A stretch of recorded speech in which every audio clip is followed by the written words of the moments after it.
The moment I found the crumpled hotel receipt tucked under the passenger seat of my car, paid for with my card, my world didn't just shatter. It ignited. I didn't say a word, not at first. I sat there holding that flimsy piece of paper, my chest tightening with every passing second. There was no mistaking it. Her name wasn't on it, but the dates, the location, it all lined up too perfectly.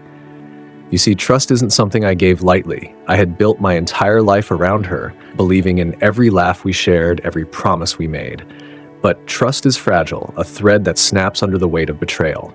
And her betrayal came with a room number, 407 at the Silverwood Hotel. Have you ever been betrayed by someone you love and trust? The whisper of suspicion started small, like the faint hum of static in the background. At first, I ignored it. Laura had always been busy with work, late meetings, last-minute calls, endless deadlines. But lately, something was different. She was distracted. Not the usual, I've had a long day kind of distracted, but something deeper, sharper. She'd sit across from me at dinner, her fork pushing food around her plate, while her phone, strategically placed screen down, buzzed on the table. "Who's that?" I asked casually one evening, my tone light, playful even. She barely looked up, her hand instinctively covering the phone as if shielding a secret. "Just work stuff," she said, flashing a tired smile. "It never ends, you know?" But her voice held a tension I hadn't noticed before, a tightness as though she was bracing for a follow-up question. I didn't press. Not then. But I started to notice the little things, the way she'd leave the room to take certain calls, how she'd suddenly have work dinners pop up on nights we had plans, the scent of a perfume that wasn't hers clinging faintly to her jacket. The whispers of doubt grew louder, swirling in my head like a storm. Still, I told myself I was imagining it. Maybe I'm being paranoid. That changed the day I decided to clean out my car. It wasn't something I did often, but the mess had started to pile up. Coffee cups, receipts, wrappers. I was reaching under the passenger seat when my fingers brushed against something. A folded piece of paper, worn and crumpled. Pulling it out, I immediately noticed the logo at the top, the Silverwood Hotel. My stomach dropped. It wasn't just any receipt. It was for a suite, expensive, luxurious, the kind you book for something special. The date was from last week, a night Laura had said she was working late. She had used my car for a whole week because hers was under repairs and I was working from home. But Laura didn't tell me she was going to a hotel.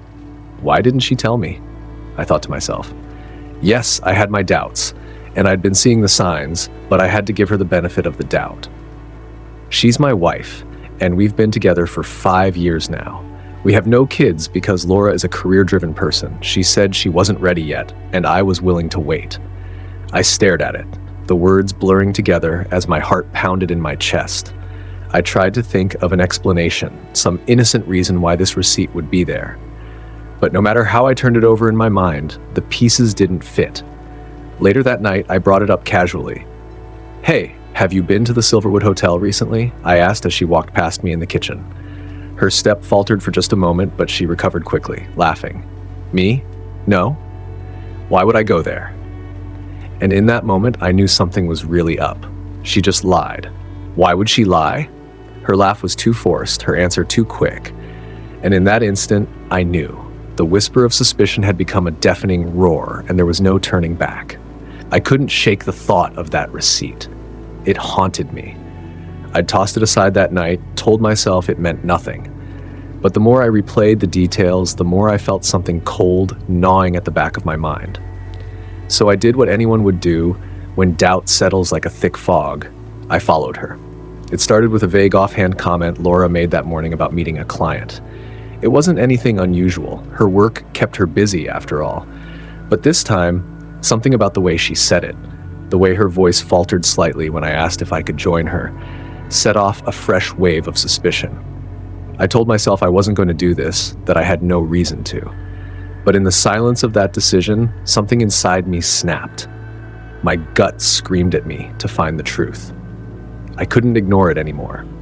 I waited until she left the house, her car pulling out of the driveway with a soft hum. I slipped into my own car a few minutes after, keeping a safe distance, heart pounding in my chest. She drove in the direction of downtown and I followed, my grip tightening on the wheel. The streets grew more familiar as she made her way to the city's upscale district, the places where luxury and wealth blend effortlessly together. I knew this area too well. She parked in front of a hotel I knew by name. A hotel where the people who stayed there had more money than sense. It wasn't a place you'd go for a work meeting. Not unless you had other plans. I killed the engine, just far enough away to keep my presence undetected. And then, through the tinted window, I saw her. She wasn't alone. Ryan. Of course, it was Ryan. Ryan was Laura's colleague. They always worked closely together, handling tasks and meetings. Sometimes they traveled for conferences together. Sometimes she randomly brought up stories about him, even in our private moments. I didn't think about it too much, because I felt she was only confiding in me. If she had something to hide, she wouldn't bring his name up in conversations. Also, Ryan and I always talked, even when they were on work trips. I saw him as a friend I could rely on to check on my wife when I couldn't reach her. My stomach dropped as I watched him approach her, the smile on his face, one I knew all too well. The way he touched her, first a gentle hand on her arm, then his fingers grazing her cheek, told me everything I needed to know. They didn't just talk. There was an intimacy there, the kind that cuts deep, the kind that screams of betrayal. He pulled her close, and for a moment, it seemed like the world had frozen. I could feel the space between us stretch, as though every inch of distance between my car and them was 1,000 miles. But I couldn't tear my eyes away. Then, without warning, Ryan leaned in, and she kissed him. The kiss lasted longer than I wanted to admit, and it burned into my memory like a brand. Every second felt like an eternity as I sat there, my breath shallow, my pulse racing in a way I didn't recognize, my fists clenched at my sides, my nails digging into my palms until it hurt. But I didn't confront her. Not then. Instead, I forced myself to watch as they walked inside the hotel, arms wrapped around each other like a couple in love. I stayed parked for a while after, my mind spinning, my heart twisted into knots. I wasn't ready to confront her, not yet. I needed more. Evidence, proof. I needed to see everything, piece it all together. Because when I did, when I had it all, there would be no denying the truth. And then I'd make sure she knew the price of betrayal. The days that followed that night felt like a blur, but in the deepest part of my mind, they were crystal clear. Every moment replayed like a reel I couldn't escape. I saw them together over and over, her hand in his, their laughter filling the air like it was meant to drown out the pain I was carrying. I wanted to scream. I wanted to storm into that hotel, to drag her out by the arm and make her face what she had done. I wanted to confront Ryan, to make him feel the weight of the betrayal he'd helped carry out. But I didn't. Instead, I stayed calm. I stayed quiet. I've never been the type to fly off the handle to lash out in anger. I'm not some hothead who acts impulsively. No, I'm a man who understands power and how to wield it. I had the proof now. I didn't need anything else from her. I didn't need her explanations, her apologies, her lies. What I needed was control, and I was about to take it. So I waited. I'd heard people say that revenge isn't worth it, that it only makes you as bad as the person who wronged you. But those people didn't know what it was like to be betrayed by someone you loved, someone you trusted more than anything in this world. Those people didn't understand the kind of pain that cuts so deep. It feels like your heart's been ripped out of your chest. I wasn't going to let my anger control me. I wasn't going to let my emotions make me reckless. No, I was going to be patient. I was going to be methodical. And when the time came, I'd make sure she felt every ounce of the destruction she'd caused. I spent the next few days observing, watching her every move. I watched as she pretended everything was normal, as if nothing had changed. She'd come home with that same smile on her face, talk to me about her busy day with that same practiced sweetness, as if I didn't know the truth. It was almost laughable how she thought she could get away with it. But I wasn't laughing, I was preparing, I was planning. Laura thought she was the one in control, but what she didn't know was that she'd just handed me the power I'd been waiting for. It was time to make her understand that some debts, they always get paid. By the time I started executing my plan, the storm inside me had calmed. The rage wasn't gone, but it had settled into something far more dangerous. Cold, calculated determination. I wasn't going to rush this. I'd waited too long for this moment. The real work was just beginning. I started small, moving financial assets into my name. A little here, a little there, nothing that would raise any immediate suspicion, but enough to keep my options open. I knew I couldn't just go full throttle and start changing passwords or moving money around without Laura noticing. She wasn't stupid. She was clever, resourceful, and a lot more intuitive than I had given her credit for. She always knew where the money went, and she always had questions when something seemed off. So I worked around it. I didn't change the joint account passwords, not directly anyway. I'd make subtle moves, deliberate ones, that would make her think everything was fine even while I was pulling the strings behind the scenes. Take the money, for example. Laura always noticed transactions or anything unusual worth mentioning. I had to make sure she never suspected anything was out of place. One evening, she asked, "Jake, I noticed we have a bit less in the checking account than usual. You sure we're okay for the month?" I didn't flinch. I smiled and patted her hand with that same fake smile I'd been practicing for weeks. "Don't worry, babe. Just move some money around for some investments. I'm keeping an eye on it. Everything's fine." She didn't question it after that. She trusted me. But she had no idea what I'd done. I'd moved just enough into accounts she couldn't access, into places she wouldn't think to look. No dramatic changes, just small shifts, like smoke slipping under a door before she realized it was there. But that was just one part of my plan. The other was making sure she was always on edge, keeping her guessing, unsure of what was happening. For that, I planted the perfect clues. It started simply, leaving a fake marriage therapy appointment confirmation on the counter.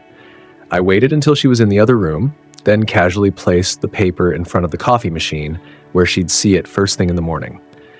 The appointment wasn't real, just something I'd fabricated with a time she'd definitely notice when she usually got home from work. Enough to make her heart skip a beat. Sure enough, she found it. I watched her freeze as she picked it up, her fingers trembling as she read the name of the clinic and the appointment time. "Jake? What's this?" she asked, her voice soft but tight with tension. I glanced up, feigning confusion. "Oh, I just thought we might need it, Thought it might help." She frowned, staring at the paper for a long moment before folding it neatly and placing it back on the counter without a word. She didn't say anything more that day, but I could feel the shift. She was on edge. The next day, I planted another clue. This time, it was a luxury hotel receipt tucked under the living room couch cushions. Not just any bill. This one was from a hotel she'd recognized, the place where we'd spent our anniversary last year. Paid with our shared card, of course. I even tore the edges slightly so she could see the transaction details more clearly. I wanted it to sting when she found it. That night, she asked casually, You went to that hotel? You didn't tell me." I paused, meeting her gaze with that same calm demeanor. "Yeah, I needed some time alone, Just needed to think." She didn't push it, but the tension in her eyes told me everything I needed to know. She was already starting to wonder. Every day I kept adding another clue. The hotel receipt. The random, misplaced key card from a restaurant she'd never been to. A late-night text on my phone from a work colleague asking about scheduling a meeting, only for me to delete it as soon as she walked into the room. But it wasn't just the clues. It was the way I acted. Distant, cool, like I was always preoccupied, already thinking about something else. Every time I responded to her with that fake smile, I saw it. The flicker of doubt in her eyes. She was questioning herself a little more with every passing day. It was all about planting doubt, then nurturing it. I wasn't rushing. There was no need. I was biding my time. And when the time was right, she wouldn't just question what had happened. She'd regret ever making the mistake of thinking I wouldn't find out. I knew the final piece of the puzzle was bringing Ryan into my orbit. If I could get close to him, even just a little, I could manipulate the situation to my advantage. The best way to do that? Let him think I was nothing more than a clueless husband. No suspicion, no bitterness, just a friendly guy. Poker night was the perfect setup. It didn't take much. I knew Laura's work colleague, Ryan, was someone she trusted. Hell, they'd shared more than a few lunches and late-night work meetings. I'd overheard enough of their conversations to know he was a key player in this twisted affair. So I invited him over, keeping it casual, as if I had no idea what was really going on. I acted like everything was fine, like we were just two guys having a drink and enjoying a game. Poker was the perfect way to get a man to open up. When Ryan showed up, I greeted him with the friendly smile I'd perfected. "Hey man, glad you could make it. Thought it'd be a good night to unwind. You in for some poker?" Ryan grinned, stepping inside with his usual cocky swagger. "Of course. Been needing a break from all that work stress," he said, sliding into a seat at the table without hesitation. We started playing cards, the conversation flowing easily. I didn't let the tension show on my face. I kept the small talk going, and Ryan kept boasting about his successes, acting like he was untouchable. The more he talked, the more I studied him, how easily he let his guard down, how comfortable he felt around me. He had no idea I was learning everything I needed to know. "So, Laura's been doing great at work lately, huh?" I said casually as I shuffled the deck. "She told me she's got some pretty big projects on her plate." Ryan smirked, leaning back in his chair, his fingers tapping against the cards. "Oh yeah, she's been killing it. It's only a matter of time before they give her the promotion she deserves. You know, she's pretty good at handling stressful situations," he said, his eyes flicking to me briefly before darting back to the cards. I let it slide, not wanting to give away that I caught the little slip in his tone. He kept talking, likely thinking I hadn't noticed, but I heard every word. I heard everything. "She's got her hands full. Yeah, but that's what she likes, right?" I said, smiling as I placed a bet on the table, letting the words hang in the air. "You two are pretty close, huh?" Ryan chuckled, tapping his fingers on the table. "Yeah, we've had a lot of late nights. You know how it is when you've got deadlines, but I've always got her back, man. Always." The way he said it, the slight drop in his voice, it didn't escape me. There it was, his confession, thinly veiled under a mask of casual boasting. He was proud of it, proud of what he'd done. But I didn't flinch. My face stayed neutral, my demeanor unshaken. I kept playing my cards, leaning back as I calculated my next move. Ryan continued, oblivious, rambling on about his supposed close bond with Laura. He dropped little details, too many, too revealing. I let the game continue, giving him enough room to keep talking. He mentioned some wild nights out and how they'd worked hard, played harder. Every word confirmed what I already knew, that their affair wasn't just a fleeting mistake. It was something he took pride in, something he felt bold enough to brag about, even in front of me. And all the while, I stayed calm, cool, collected. I let him believe he was still in control, still playing the game on his terms. Finally, as the night wore on, I leaned back in my chair, my grin steady and unshaken. "Sounds like you've got a pretty good thing going, Ryan. I'm glad you and Laura are so close. Really makes me happy, man. She's a great woman." For a split second, Ryan's eyes flickered, betraying a moment of uncertainty, but he quickly masked it with a smile that didn't quite reach his eyes. "Yeah, man, she's the best." I didn't need anything more. I had all the ammunition I required to ensure my plan would succeed. The entire night, I had meticulously observed everything. His body language, the small slips in his speech, the way his eyes darted when he thought I wasn't paying attention. By now, I had it all. Every word, every gesture had played directly into my hand. Ryan thought he was just playing poker with an unsuspecting husband. What he didn't realize was that the real game had been unfolding beneath the surface all along. As the night wound down and he left, I sat back in my chair, fully aware of the weight of what was about to unfold. Every piece of my plan was now falling into place, and nothing could stop me. The day had arrived. After weeks of careful planning and methodical manipulation, I knew it was time to reveal the truth. There was no turning back. I had orchestrated this moment down to its finest detail. For weeks, I had been crafting what Laura thought was the perfect wedding anniversary surprise. I booked a luxurious suite at the very same hotel where her affair with Ryan had blossomed. The irony wasn't lost on me, returning to the scene of the crime.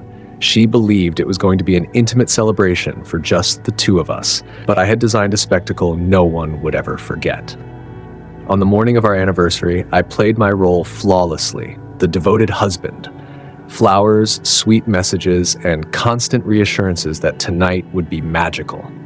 As we drove to the hotel, she appeared genuinely excited, but I wasn't fooled. The woman sitting beside me wasn't the Laura I had once married. At check-in, I collected the keys to the suite and handed her one. "Here's yours," I said with a warm smile. Once we were in the room, I feigned receiving an urgent phone call. "Babe, I'm so sorry," I said, holding my phone to my ear, voice tinged with concern. "There's a family emergency I need to take care of. Aunt Sarah just called. She's sick and needs help. You know she's the only one at home." Her face fell.